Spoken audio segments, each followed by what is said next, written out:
Dishonor. Dishonor on your whole family. Make a note of this. Dishonor on you. Dishonor on your cow. Come and join this journey. Let's go. Let's go.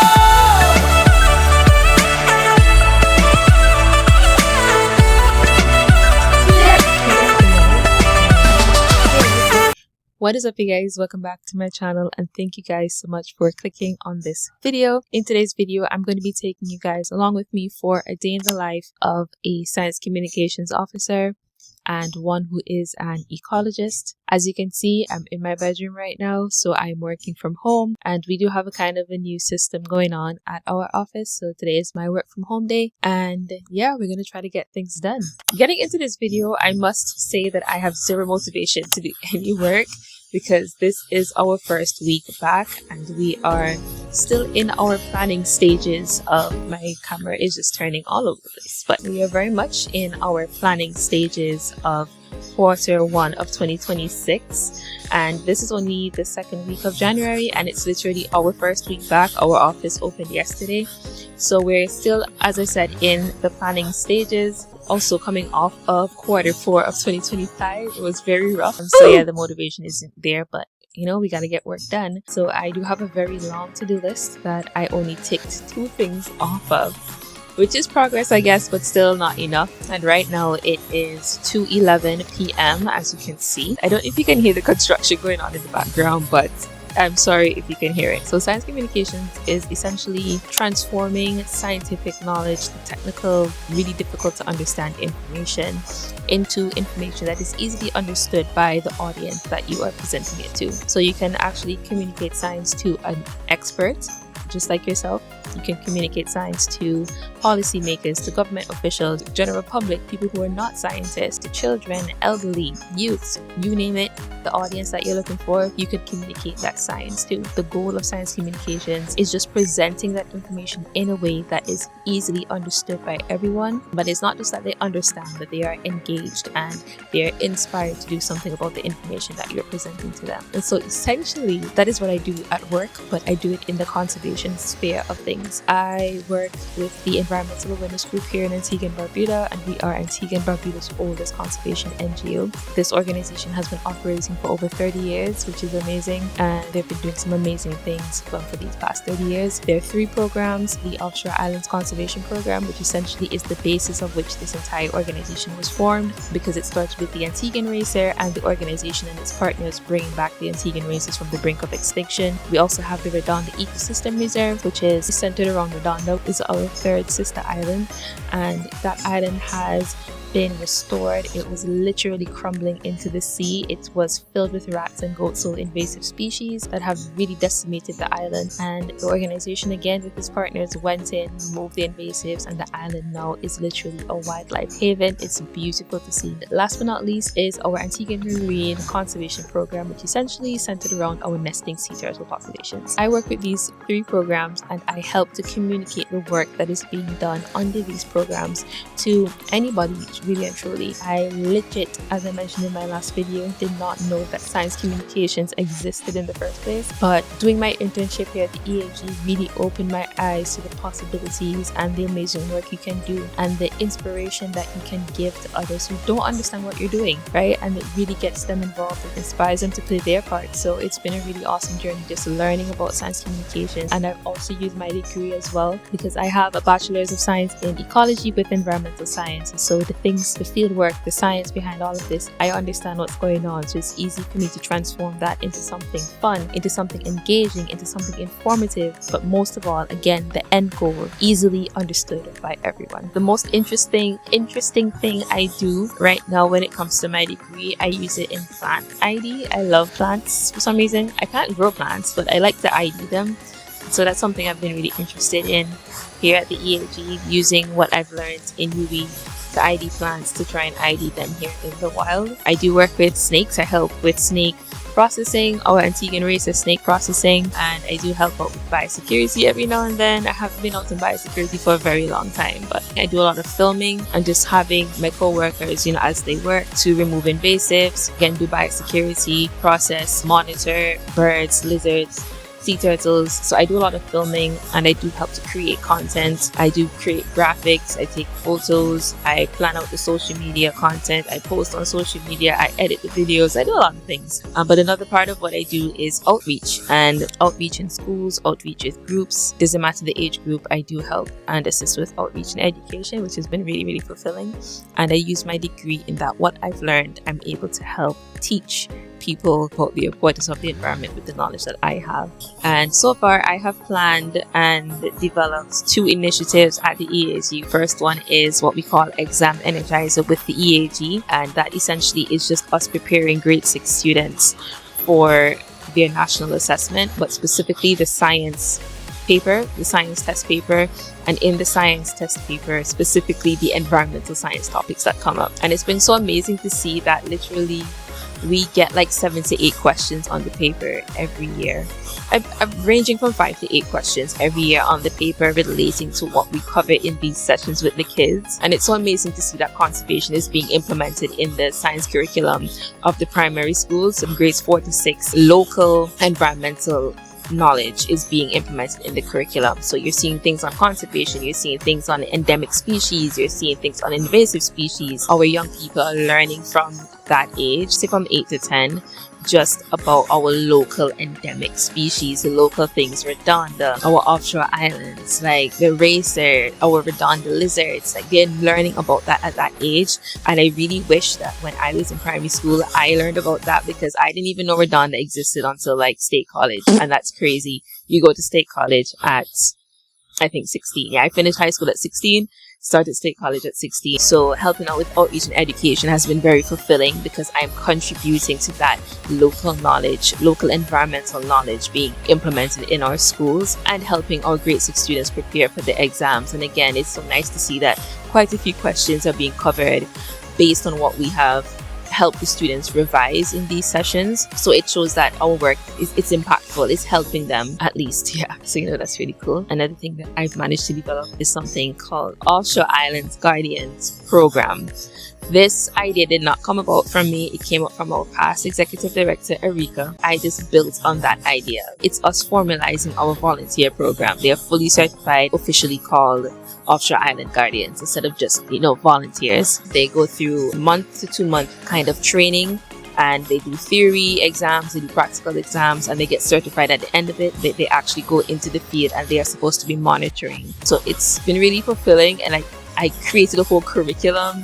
I planned the exams, and I organized the sessions. My awesome co-workers were the teachers, and so it was just so nice to see everything come together. Clearly, I've never done anything like that before in my life, and I didn't know that's the area that I would kind of end up under ecology, because I always told myself I would never be a teacher, and here I am essentially in education, so to speak. But yeah, those are some things I've done so far. Just to answer that question from the comment, if I still use my degree and what exactly do I do, that is exactly what I do. Yeah, so right now it's 2:21 and I do need to really get into my work. There's a fly in my window and that annoys me. But anyway, I do need to get into my work. I do need to write down every single thing that I need to do just for January at least, but Q1 in general, so that I can get my mind clear and I can have a fresh slate to start my work.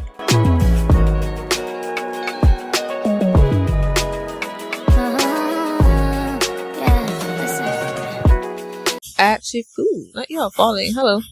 feel so overwhelmed, I'm not gonna lie, because it is quite a bit of stuff that I have to do, but we will take it one step at a time and we will get it done. I think the first thing I'm gonna work on is our social media calendar. Yeah, let me work on that first. You know what? No, let me work on my personal work plan, which I'm gonna put in Excel. Let me do that first, and then we can move on to the other things that I have to do. Alright guys, it is way later in the evening. It is literally 7:19 p.m. and I apologize for my terrible lighting. I have one of my external lights set up right here, so that's why it's so harsh and I have a lot of shadows going on clearly, and I don't have the energy to go and set it up properly, so we're gonna work with this for now. But I did manage to find a template for my work plan, and I'm starting to feel a bit better about the amount of work that I have to do. I'm going to show you guys how the template looks really quickly. It's quite easy to follow, easy to check off stuff. I did not enter anything for February because I just want to give my mind a break. So I have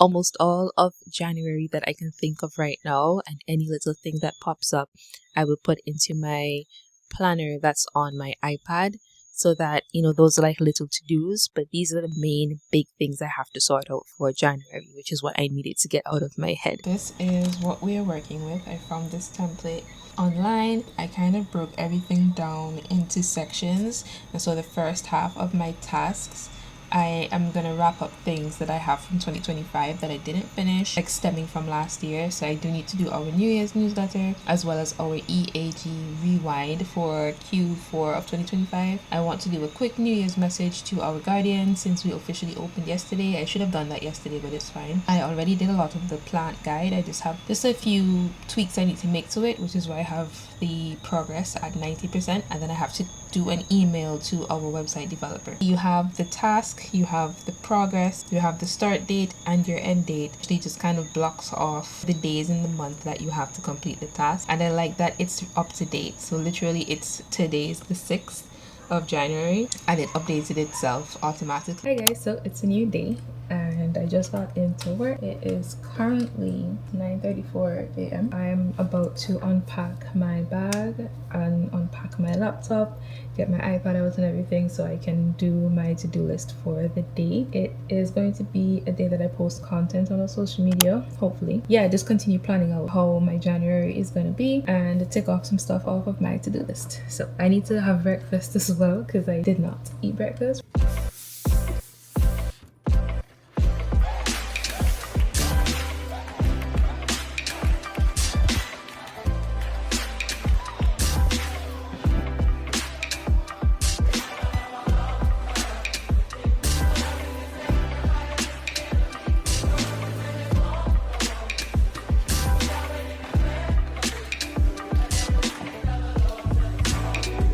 So I am going to do my to-do list for the day. The items that I did not get to complete yesterday, I put them in red, and those that I did, I put them in green. What I normally do is I write over the things I didn't complete the previous day that was in red. I put it for the next day. So I'm gonna do that now.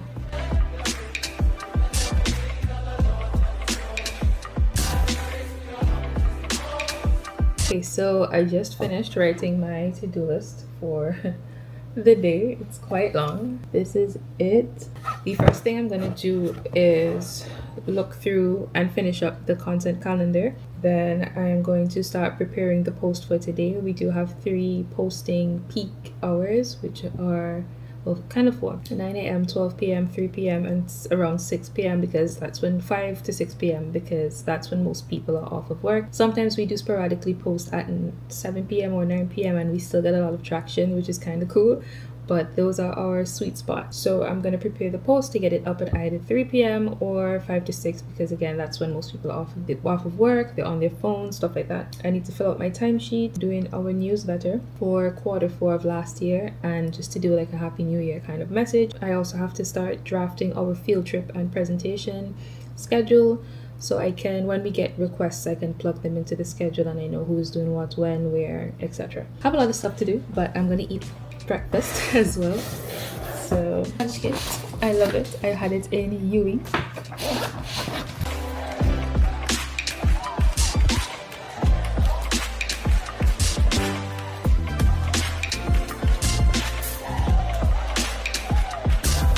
And of course, our goal as well is to drink 96 ounces of water a day. So far I've had 36 ounces. I drank that as soon as I got up. I get a notification on my phone that asks me if I had water as yet. This is kind of a TMI thing, but have you had any water yet?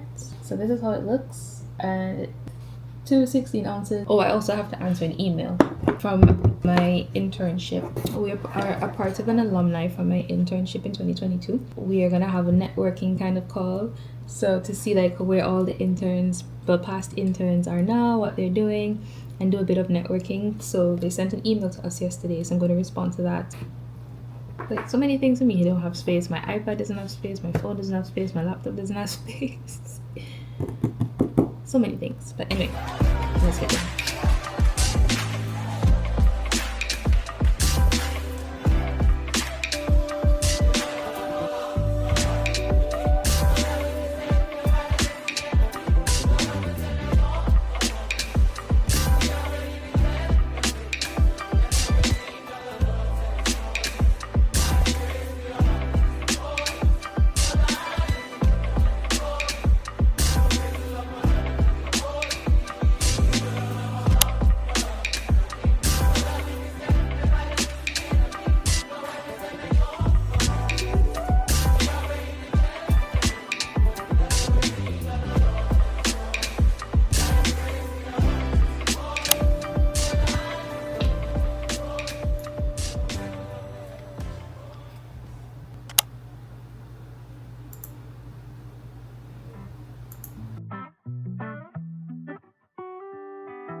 can tell the story of how I've overcome.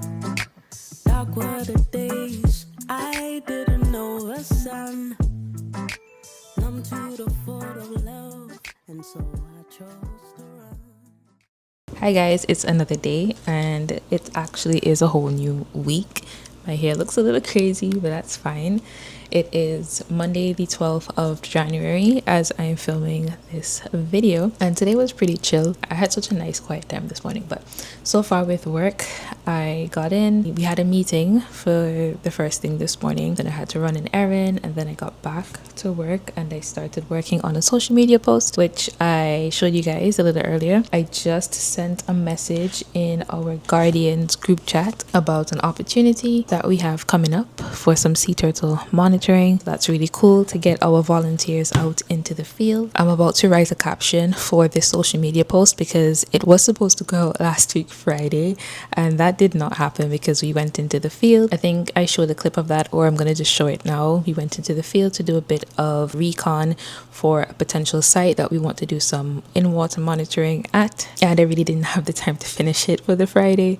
And then Saturday I had some errands to run in town, and then Sunday I had work outside of this job, my personal photography work, and then today's Monday and we're going to get the post done. So I'm about to write a caption. As I said, I did want to write a to-do list for today, but I didn't. But I do still feel a bit productive, I'm not gonna lie. I have 2 emails I need to respond to, so I'm gonna get those done definitely before I leave work. It's currently 4:41 p.m. so I do want to leave here like by 5:30 because I do have a call at that time. So I am going to work on getting this post up for 5. Then I'm going to respond to the 2 emails that I need to respond to, and then we'll see what else we can get done before I leave here at 5:30.